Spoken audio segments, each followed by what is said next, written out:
నమస్తే. సామాన్యుడి చేతిలో సామాజిక అస్త్రం నెంబర్ 1 న్యూస్కి స్వాగతం. నేను రవీంద్ర. దేశవ్యాప్తంగా ఒక సంచలనంగా మారింది కాళేశ్వరం ప్రాజెక్టు వ్యవహారం. దీనికి సంబంధించి తాజాగా ప్రభుత్వానికి ఈ యొక్క కాళేశ్వరంలో అవినీతి అక్రమాలకు సంబంధించి కాంగ్రెస్ ప్రభుత్వం నియమించబడినటువంటి ఏదైతే జస్టిస్ చంద్రఘోష్ కమిషన్ ఇచ్చినటువంటి రిపోర్ట్ ఇప్పుడు కీలకంగా మారింది. ఈ రిపోర్ట్లో ఏముంది, రిపోర్ట్లో ఎలాంటి అంశాలు పొందుపరిచారు, ఎవరిని బాధ్యులు చేశారు అనే దాని మీద ఒక కీలకమైనటువంటి చర్చ జరుగుతుంది. దీనికి సంబంధించి ఇప్పటికే రాష్ట్ర ముఖ్యమంత్రి రేవంత్ రెడ్డి చాలా కీలకమైనటువంటి నిర్ణయం తీసుకోబోతున్నారు అనేది వినిపిస్తుంది.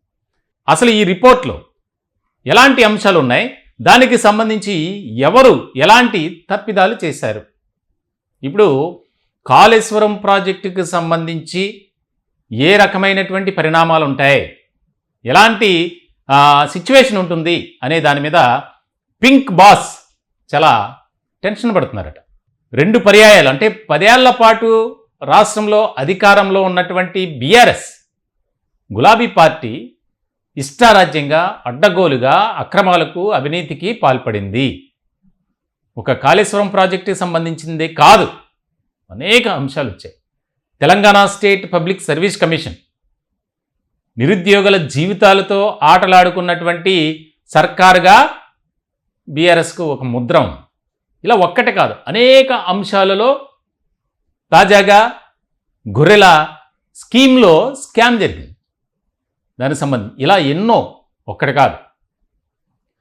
ఇలాంటి సందర్భంలో తాజాగా ప్రభుత్వానికి సమర్పించినటువంటి నివేదికలో చాలా కీలకమైనటువంటి అంశాలు ఉన్నాయి. మొత్తం అంతా బాధ్యత రాష్ట్ర ప్రభుత్వానిదే. అప్పట్లో ముఖ్యమంత్రిగా ఉన్నటువంటి కేసీఆర్, ఇతర మంత్రులు, ఇంజనీర్లు అంతా కలిపి కూడబలుక్కొని కోట్లాది రూపాయలకు అక్రమాలు జరిగాయి, అవినీతి జరిగింది. ఏ ప్రభుత్వం అయినా, ఏ రాష్ట్రంలో అయినా ప్రజలకు, అక్కడ రైతులకు దాదాపుగా లక్షల ఎకరాలకు ఈ కాళేశ్వరం ప్రాజెక్టు ద్వారా సాగునీరు అందాలి. అంటే మన దేశంలో అన్నదాత సుభిక్షంగా ఉంటేనే ఆ రాష్ట్రం కానీ దేశం కానీ మంచి అభివృద్ధి చెందుతుంది. మరి అటువంటి ప్రాజెక్టుకు వేల కోట్ల రూపాయలు వెచ్చించింది అటు రాష్ట్ర ప్రభుత్వం, కేంద్ర ప్రభుత్వం కూడా. కానీ దానిలో కూడా అవినీతి చేశారు. ఈ కేసులో, ఈ వ్యవహారంలో ఖచ్చితంగా కేసీఆర్ జైలుకు వెళ్ళడం ఖాయం. అలాగే అప్పట్లో కాళేశ్వరం ప్రాజెక్టుకు సంబంధించి పనిచేసినటువంటి అధికారులు ఎవరైతే ఉన్నారో వారు కూడా ఇబ్బందికరమైనటువంటి పరిస్థితులకు వెళ్ళక తప్పదు. కన్క్లూజన్ రిపోర్ట్ ఏదైతే ఉందో చాలా కీలకమైనటువంటి అంశాలని పొందుపరిచారు. ఆ రిపోర్ట్ మాకు అందింది.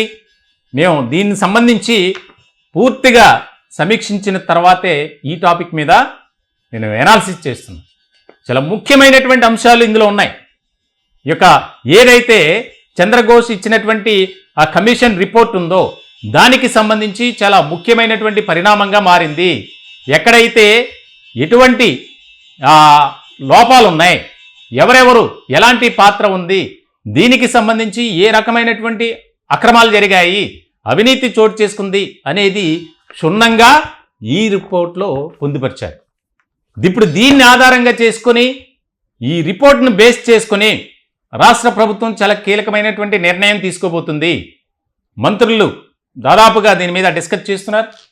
ఏదైతే అందరి అభిప్రాయాలు తీసుకున్న తర్వాత ముఖ్యమంత్రి రేవంత్ రెడ్డి వెంటనే చర్యలు తీసుకోవాలా, లేదా ఆ ఇచ్చినటువంటి రిపోర్ట్ను బేస్ చేసుకొని ఒక సిట్ను ఏర్పాటు చేయాలా, అంటే స్పెషల్ ఇన్వెస్టిగేషన్ టీం, ప్రత్యేక విచారణ బృందాన్ని దీనికి సంబంధించి వేయాలా. ఎందుకంటే చాలా కీలకమైనటువంటి పరిణామం. ఒక మాజీ ముఖ్యమంత్రి అలాగే ప్రస్తుతం ఎమ్మెల్యేగా ఉన్నటువంటి కేసీఆర్ను ఒకవేళ అరెస్టు చేయాలంటే గనక చాలా కీలకమైనటువంటి పరిణామాలు చోటు చేసుకుంటాయి, రాజ్యాంగబద్ధంగా కూడా. సో ఇలాంటి సందర్భంలో దీన్ని ఏ విధంగా ముందుకు వెళ్ళాలి, న్యాయ నిపుణుల సలహాలు, అలాగే కాంగ్రెస్ హైకమాండ్ సలహాలు కేంద్రానికి ఒక రిక్వెస్ట్ కూడా పెడుతుంది. దీనికి సంబంధించి ఎగ్జిక్యూటివ్ సమరీ అనేది మన చేతిలో ఉంది. దానికి సంబంధించి చాలా కీలకమైనటువంటి అంశాలను ఇందులో పొందుపరిచారు.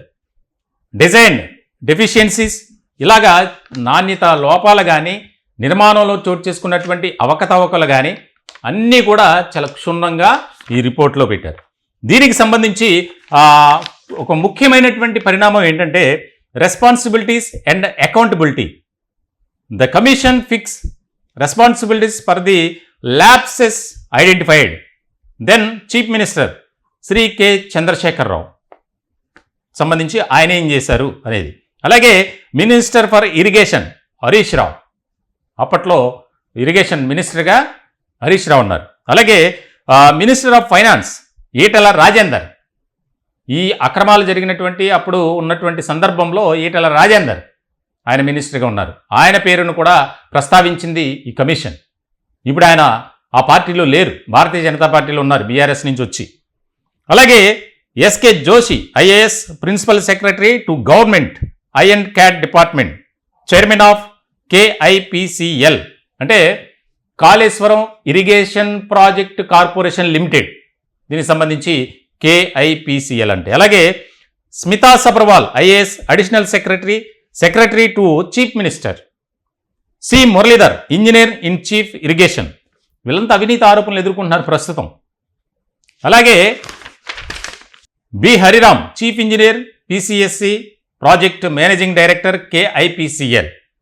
ఇలా చాలామంది ఇంజనీర్లు, అధికారులు, ఉన్నతమైనటువంటి స్థాయిలో ఉన్నటువంటి వారు కూడా, ఆ నిర్మాణ సంస్థకు సంబంధించినటువంటి ప్రతినిధులు అంటే ఇష్టారాజ్యంగా అడ్డగోలుగా వ్యవహరించినటువంటి తీరు ఇక్కడ సుస్పష్టమవుతుంది. ఒక ఫోన్ ట్యాపింగ్ వ్యవహారం కూడా ఈ సందర్భాన్ని మనం గుర్తు చేసుకోవాలి.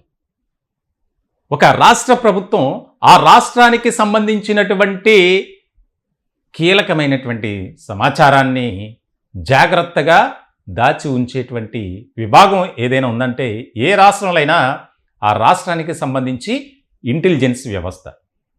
రాష్ట్రంలోకి ఎవరైనా తీవ్రవాదులు కానీ ఉగ్రవాదులు కానీ చొరబడ్డారా, వారి యాక్టివిటీస్ ఎలాగున్నాయి, వారు ఏం చేస్తున్నారు, ప్రభుత్వానికి సంబంధించి ఏం జరుగుతుంది, ప్రజల అభిప్రాయాలేంటి, ఒకవేళ ఎవరైనా ఏదైనా ఆందోళన కానీ నిరసన కానీ చేయాలనుకుంటే దానికి సంబంధించి ఎవరెవరు గ్యాదర్ అవుతున్నారు, ఎక్కడ ప్లాన్ చేశారు, అన్నీ కూడా ఇంటెలిజెన్స్ ఇంకా షాడో రూపంలో తిరుగుతూ దానికి సంబంధించినటువంటి సమాచారాన్ని సేకరిస్తుంది, దాన్ని ప్రభుత్వానికి అందజేస్తుంది, ఎప్పటికప్పుడు అలర్ట్ చేస్తుంది. కానీ ఏం చేశారు, ఈ యొక్క రావ్ అండ్ గ్యాంగ్ ఆ యొక్క ఇంటెలిజెన్స్ వ్యవస్థనే నిర్వీర్యం చేశారు, తమ చేతుల్లోకి లాక్కున్నారు.